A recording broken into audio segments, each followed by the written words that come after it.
Allahu Allahu Allahu Allah Allahu Allahu Allah. Assalamualaikum warahmatullahi wabarakatuh.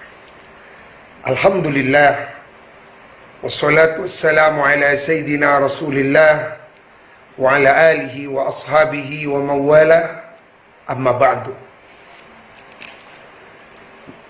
Al-Imam Abu Abdullah Muhammad bin Ali bin Hasan Ibni Bishr yang ma'ruf populer dengan sebutan Al-Imam Al-Hakim At-Tirmidzi, di dalam salah satu karya beliau, Nawadirul Usul fi Ma'rifati Ahadithir Rasul,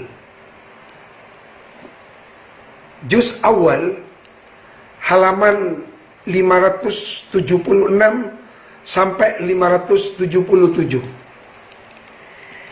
Di sana beliau menceritakan pada hadis yang ke-818,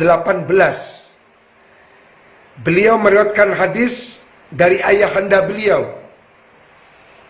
Ayahanda beliau dari gurunya Muhammad bin Hasan, dari gurunya Al-Imam Abdullah ibnul Mubarak, dari gurunya Imam Ma'mar, dari gurunya Imam Zuhri, dari gurunya sahabat Al-Jalil Sayyiduna Anas bin Malik khadimun Nabi radhiyallahu anhu.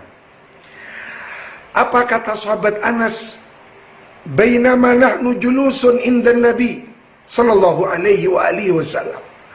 Ketika kami sedang duduk-duduk bersama baginda Nabi, lalu kemudian baginda Rasulullah bersabda, yattali'u alaikum al-ana rajulun min ahlil jannah. Sebentar lagi akan muncul, akan tampak seorang calon ahli surga. Ternyata benar. Tidak seberapa lama ittala'a rajulun minal ansar, tiba-tiba muncul seorang sahabat dari kalangan kaum Ansar. Tanaddafa lihyatuhu min ma'i wudu'ihi. Dia janggutnya bersih karena pengaruh air wudu yang diambil oleh beliau. Mu'allikun na'laihi fi yadihi shimal. Dia mengikatkan kedua sandalnya pada tangannya yang sebelah kiri. Lalu kemudian keesokan harinya Rasulullah juga bersabda, sebentar lagi akan muncul seseorang calon ahli surga. Ternyata setelah muncul rajul Ansor yang kemarin. Hari ketiga seperti itu. Sebentar lagi akan muncul kepada kalian seseorang, dia adalah calon ahli surga. Lalu kemudian sahabat penasaran. Sampai 3 hari berturut-turut Rasulullah menyatakan akan muncul kepada kalian calon ahli surga. Lalu sahabat penasaran, seperti apa kira-kira ibadahnya orang ini? Dibayangkan hebatnya ibadahnya, luar biasa pasti, di atas rata-rata. Maka tampillah seorang sahabat yang bernama Abdullah bin Amr bin As. Sahabat Abdullah bin Amr bin As ini menyelidiki di mana rumahnya orang ini. Dicari. Setelah ketemu, sahabat Abdullah bin Amr bin As minta izin untuk bermalam di rumahnya, ingin menginap. Diizinkan.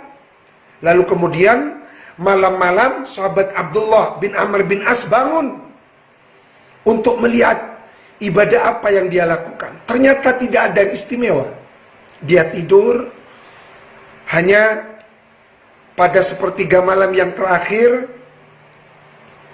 Dia mengambil wudhu, lalu kemudian tidak seberapa lama dia berangkat ke masjid. Tidak ada tahajud yang istimewa, witir yang sekian-sekian rakaat, tidak ada.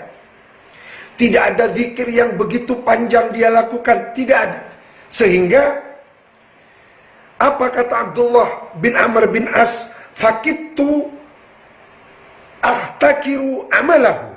Aku nyaris meremehkan ibadah yang dia lakukan. Sampai pada akhirnya aku bertanya langsung kepada si pemilik rumah. Wahai fulan, aku sebenarnya bertamu menginap di rumahmu ini karena penasaran. Karena aku mendengar baginda Rasulullah bersabda, akan muncul seorang laki-laki calon ahli surga. 3 hari berturut-turut baginda Rasulullah menyampaikan itu. Ternyata aku bermalam di rumahmu 3 malam berturut-turut. Aku tidak melihat keistimewaan ibadah yang engkau lakukan. Sampai aku meremehkan ibadahmu. Lalu apa jawabnya rajulun minal ansar tersebut? Subhanallah. Apa kata beliau? Faqala ma huwa illa ma qad ra'aita ghaira anni la ajidu fi nafsi ghillan li ahadin minal muslimin wa la aqsiduhu ala khairin a'tahu Allahu iyyah. Seperti yang kau lihat, ibadahku tidak ada yang istimewa, tahajudku tidak ada yang istimewa, zikirku tidak ada yang istimewa. Cuma ketika aku bangun tidur sebelum berangkat sholat subuh, aku bersihkan dendam, iri, dengki dari dalam hatiku. Aku bersihkan, aku sterilkan dengki, iri, hasut dari siapapun, dari semua umat baginda Nabi besar Muhammad. Aku sterilkan hatiku dari iri, dengki kepada semua umat Islam. Wala aqsiduhu, aku tidak dengki, tidak iri hati atas rezeki kenikmatan yang diberikan oleh Allah kepada siapapun dari umat Nabi Muhammad. Aku sterilkan hatiku.